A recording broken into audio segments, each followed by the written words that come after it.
Hello, হ্যাঁ কি হয়েছে? ঠিক আছে ঠিক আছে ঠিক আছে, আচ্ছা আচ্ছা আচ্ছা, হসপিটাল, ঠিক ঠিক, রেডি হন, আপনার রেডি হন, আমি আসতেছি। ঠিক আছে ঠিক আছে, হ্যাঁ রাখেন।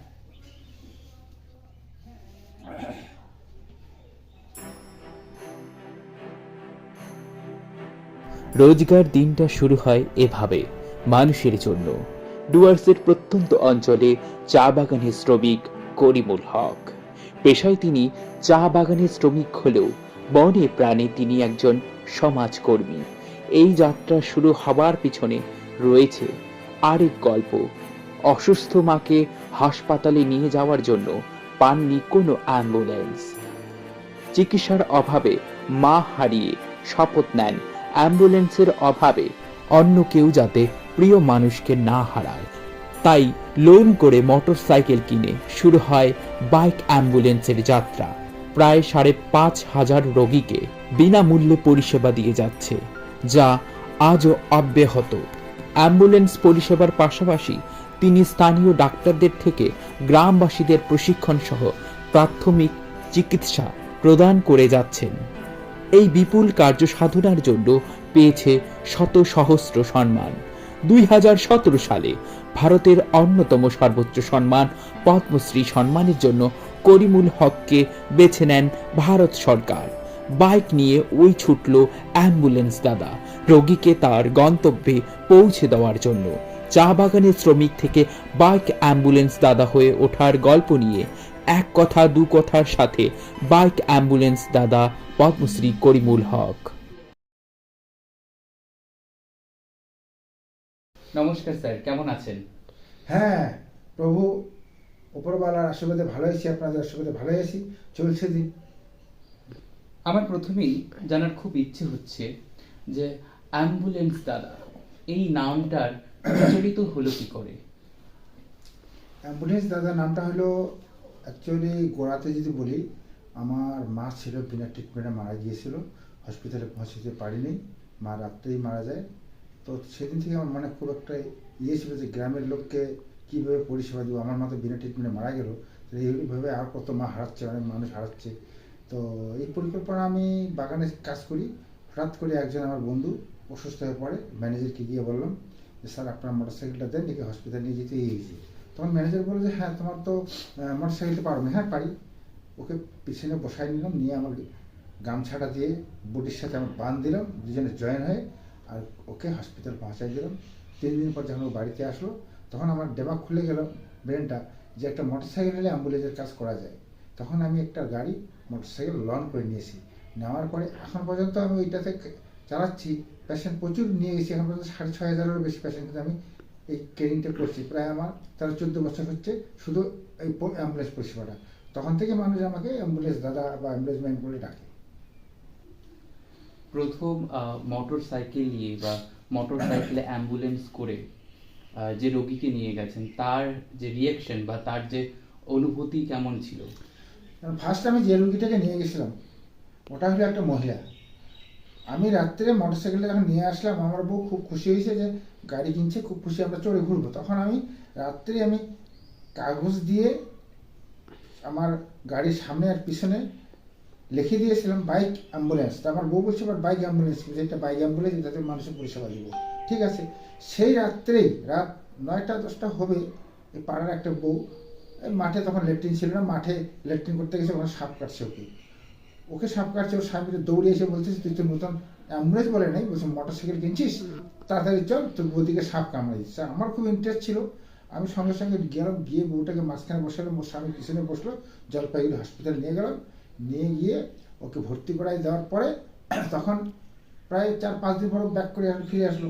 তো সেই দিন বউটা বলছে, ওই বউটা আবার বলছিল এইটা দোকান করে একটা, ওই মোটরসাইকেল নিয়ে বোর্ডটা লাগার পর ঘুরছিলাম, বলতেছে যে এটা আবার কীভাবে অ্যাম্বুলেন্স হয়, বাইক আবার অ্যাম্বুলেন্স হয় নাকি। পুরোলার কি লীলা, ওকেই সাপ কামড় দিছিল আর কি। ও এসে আমাকে বললো দাদা তোর যে হাসাহাসি করছিলাম, আজকে আমার একটা জীবন বাঁচাই দিলে, খুব খুশি, খুব গর্বিত, এখনও বউটা আছে। মানে তখন থেকে শুরু হয় সেই জার্নি, এখনো পর্যন্ত চলতে থাকে। মানে কত বছর হলো এই এই ইয়েতে? আমি সোশ্যাল কাজ অ্যাকচুয়ালি আমার 24 বছর কাজ করতে, সেটা 24 বছর। আর মোটরসাইকেলটা ধরেন যে 15-16 বছর হচ্ছে, মানে মোটামুটি 10-9 সালের মতন কিনছি আমি গাড়িটা। এখন ওই পরিষেবা দিতে আসি, এখন চলছে আমার পুরোনো গাড়িটাই চলছে। তা হ্যাঁ, এর মধ্যে একটা ইন্টারেস্ট খুব ভালো আছে। এইসব কাজ করতে গেলে প্রচুর মানুষ ডাকে, সম্মান দেয়, কিন্তু সবচেয়ে বড় জিনিস, এটা একটা ধর্ম হলো মানব ধর্ম। মানবকে ভালোবাসতে হয়, মানব জাতকে ভালোবাসতে হয়। সেই রূপে আমার মা মারা গিয়েছে। আমি এই পরিষেবা দিই। আমি কোনো জাতপাত, কোনো পার্টি রং দেখি না, আমার কাছে মানুষটাই সেবা। তার জন্যই মোটরসাইকেলটাই আমার হয়তো একদিন প্রভুর কাছে এই আমার পুণ্য অর্জন করতে পারবে। আপনার মূল পেশা কি? যদি এই পেশা ছাড়াও আপনার মূল পেশা যেটা আপনি আগে করতেন?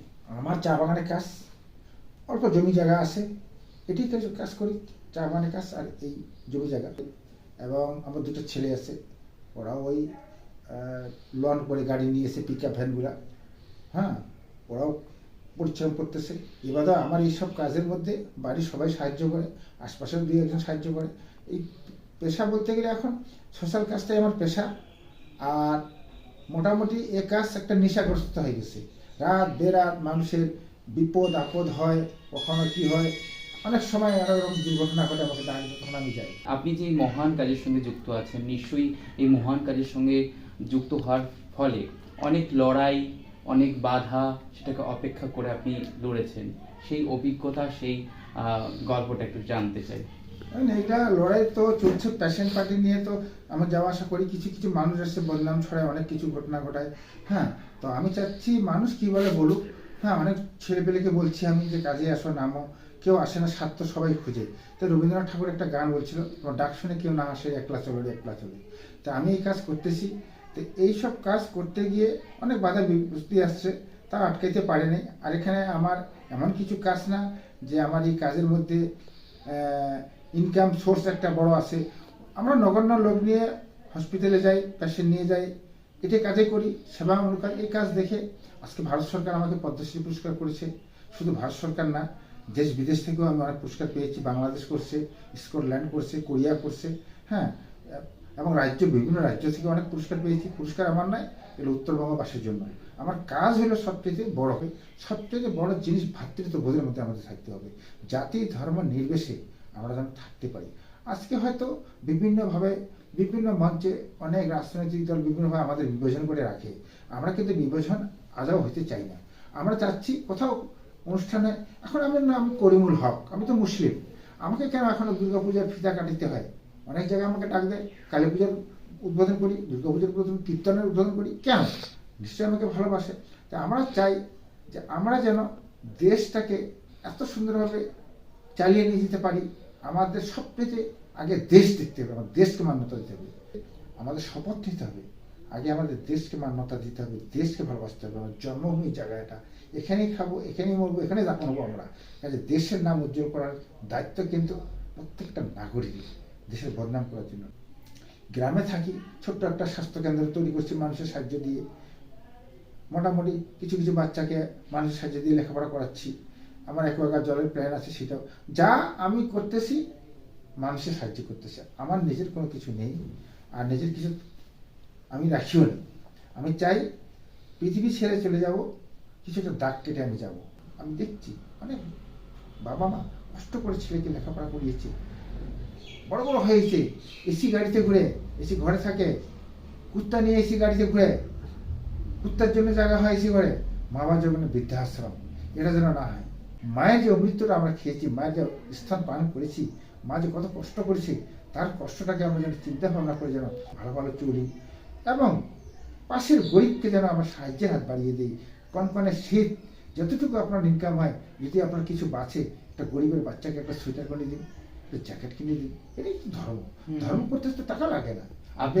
আপনার কথা শুনে মনে পড়ছে একটা লাইন, শক্তি চট্টোপাধ্যায়, মানুষ বড় কাঁদছে তাদের পাশে দাঁড়াও।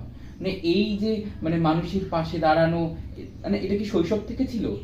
দেখুন, মানুষের আল্লাহ বলুন, গড বলুন, শ্রী প্রভু বলুন, যেই বলুন না, ওনারা কিন্তু বলছে যে মানুষের পাশে থাকাটাই হলো পূর্ণ অর্জন। আমরা নিজেই খাচ্ছি হোটেলে মাছ মাংস দিয়ে ভাত, একটা হয়তো ভিক্ষুক দাঁড়িয়ে আছে, আমি মাছটা খাবো না, সেই পয়সাটা দিয়ে একটু ওকে ভাত খাওয়াবো। যখন ওর আত্মাটা শান্তি হবে তখন 14 পুরুষের আত্মা শান্তি হবে।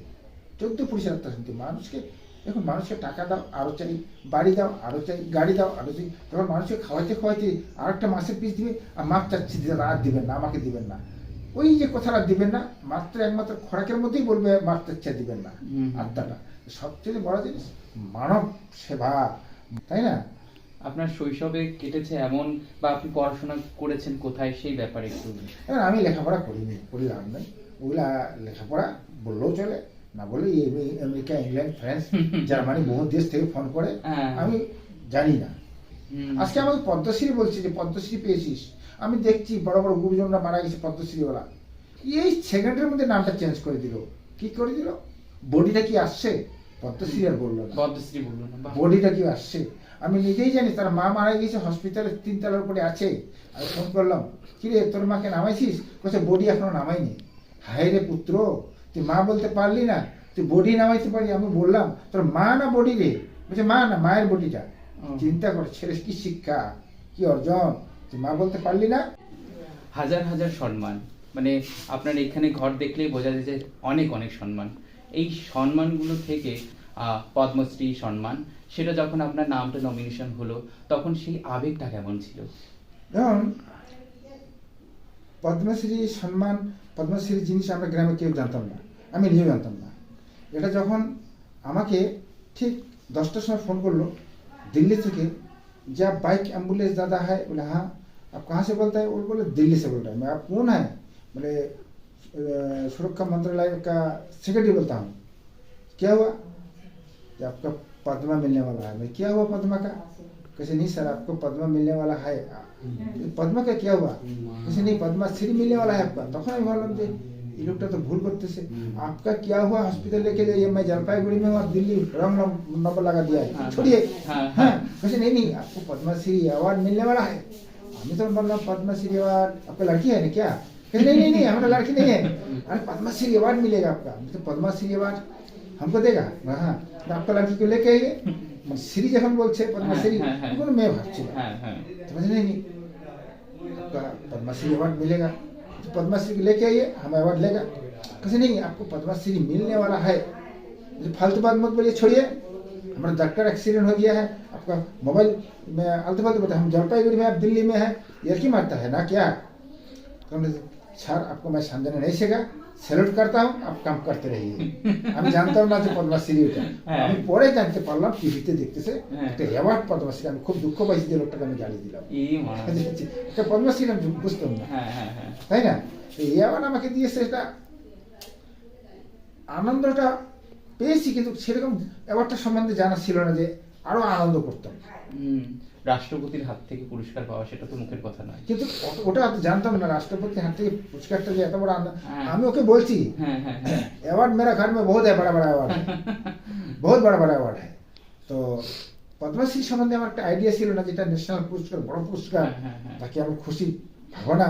পরে যখন টিভিতে জানতে পারলাম, বুঝতে পারলাম, তখন বললাম যে না, এটা ভালো একটা পুরস্কার আমাকে দিতে চলেছে। খুব খুশি হলাম তখন আর কি। যেদিন আমি ওখানে অ্যাওয়ার্ডটা নেই, আমার বাড়িতে তো বিরাট কোহলির বাড়িতে মিষ্টি টিষ্টি সরাসরি হয়েছে, খাওয়া দাওয়া। আমার বাড়িতে খিচুড়ি রান্না করে লোককে খাওয়াইছি, আমার তো কিছু নেই, খিচুড়ি খাওয়াইছি লোককে। মানুষ খেতে পেরেছে, হয়তো বিরাট কোহলির বাড়িতে মিষ্টি খাওয়ানো হয়েছে, কিন্তু কয়জন খেতে পেরেছে? তাহলে সবাই ভিআইপি ছিল না। আমার কতগুলো নিয়ম আছে, আমি অনেক মঞ্চে বলি, আমাকে ফুলের তোড়া দিবেন না, আমাকে দুটো গামছা দিন, দুটো ধুতি দিন, দুটো শাড়ি দিন, তাহলে আমি গরিবকে দিতে পারবো। ফুলের তোড়া নষ্ট হয়ে যাচ্ছে, ওই যে ফুলের তোড়া আমার পড়ে আছে, শুকিয়ে গেছে, 500 টাকা দিয়ে ফুলের তোড়া নিয়ে আসছে, 500 টাকা দিয়ে দুটো শাড়ি পাওয়া যায়, তো শাড়িগুলো আমি গরিবকে দিতে পারি। ওই জন্য বলি এই অ্যাওয়ার্ডটা আমাকে দিচ্ছে, প্রচুর অ্যাওয়ার্ড পেয়েছি। অ্যাওয়ার্ডটা একটা কাজের একটা হিউম্যানিটি পাওয়ার বাড়ায়, আনন্দ, একদম আনন্দ, উৎসাহ উৎসাহ যায়। একদম শেষের প্রশ্ন, যারা আপনাকে দেখে উৎসাহিত হয় এবং আপনার মতো কাজ করতে চায়, সমাজকর্মী হিসেবে নিজেকে নিয়োগ করতে চায়, তাদের জন্য কি বলবেন? দেখো, আমার যেটা বাইক অ্যাম্বুলেন্স 4 জায়গায় আছে, তৈরি করছে, ওনার বাবা বলে ডাকে। শিলিগুড়িতে একজন আছে রাকেশ, ও রাকেশ দত্ত, একজন আছে আকরাম, একজন আছে ইসলামপুরের দিকে। এই যে আমাকে দেখে বাইক অ্যাম্বুলেন্সগুলো চালু করছে, আমি খুব খুশি। তা আমি চাচ্ছি ইয়ং ব্যাচরা যদি এগিয়ে আসে, আমরা তো অনেক দিন আমার হয়ে গেছে, ইয়ং ব্যাচরা যদি কাজের মধ্যে আসে, আর অনেক ছেলেপেলে পরিবর্তন হয়ে গেছে বলে লাভ নাই, প্রচুর মানুষ সমাজের কাজে এগিয়ে আসছে। হ্যাঁ, আমরা চাচ্ছি এই সমাজের কাজে এগিয়ে আসুক, ছেলেরা এগিয়ে আসুক। হ্যাঁ, খুব ভালো, এখানে হিংসা না, কেউ একটা সংগঠন করছে, একটা ক্লাব তৈরি করছে, ওরা কাজ করতেছে, ওখানে সাহায্য করতে হবে, হিংসা করা যাবে না, হিংসা কখনো করা যাবে না। কারণ আমার দেখে আরো দুজন করতেছে, আমি তো খুশি। আমার না যে না আমার বাইক অ্যাম্বুলেন্স একটা চলতেছে, তাহলে আরেকজন তৈরি করতে পেরেছে, এটাই তো আমার খুশি। হিংসা করবো না যে আমি একাই বাইক অ্যাম্বুলেন্স, আমি একাই পদ্মশ্রী না, আরো পদ্মশ্রী লোক পাক না, আরো পাক লোক কাজ করুক, সোশ্যাল কাজ। ইয়ং ব্যাচরা যদি এটা এগিয়ে আসে, আমাকে ডাকলে আমি যাব, কাজ করব, কোনো অসুবিধা নেই। কারণ যতক্ষণ পর্যন্ত সমাজ শুধরাবে না, তার ছেলেপেলেরা তৈরি হবে না। সমাজটাকে শুধরাইতে হবে। অনেক ছেলেপেলে সমাজের কাজে এগিয়ে আসছে, আমি তাদের উদ্দেশ্যে বলছি, তোমরা কাজ করো, এগিয়ে যাও। হ্যাঁ, কাজ করতে গেলে অনেক রকম বাধা বিঘ্নি আসবে, ওটা দেখতে নেই, কাজ চালিয়ে যেতে হবে। স্যার, আমাদের চ্যানেলের সম্বন্ধে যদি একটু বলতেন, আমাদের চ্যানেলের দর্শক যারা প্রতিনিয়ত আমাদের ভিডিও দেখে, তাদের উদ্দেশ্যে যদি কিছু বলেন। দেখুন, চ্যানেলের উদ্দেশ্য তো আমাদের একদম বলার দরকার আছে। এইসব কাজ আপনারা খুঁজে বাইর করেন, মানুষের সামনে তুলে ধরেন। আপনাদের চ্যানেল এক কথা দু কথা, এই চ্যানেল আপনারা যারা দেখবেন, শেয়ার করবেন, বিভিন্ন উত্তরবঙ্গ মানুষের কাছে পৌঁছাই দিবেন। এই চ্যানেলের মাধ্যমে অনেক ভালো ভালো আপনার কাজকর্ম দেখতে পারবেন, বুঝতে পারবেন। মানুষ এই চ্যানেলকে দেখে যেন আরো শুধরায়, উন্নতির জন্য কাজ করে, আমি এটাই চাই। আপনাদের ভিডিওটা দেখার জন্য অসংখ্য ধন্যবাদ, এবং আরও প্রতিনিয়ত এরকম নতুন নতুন ভিডিও পেতে আমাদের এক কথা দু কথার চ্যানেলকে সাবস্ক্রাইব করবেন। আর এরকম মহান মানুষদের বা উত্তরবঙ্গের যারা প্রতিনিয়ত তাদের ইতিহাস গড়ে চলছে, তাদের জানতে হলে আমাদের এই এক কথা দু কথা চ্যানেলকে সাবস্ক্রাইব করবেন। ধন্যবাদ।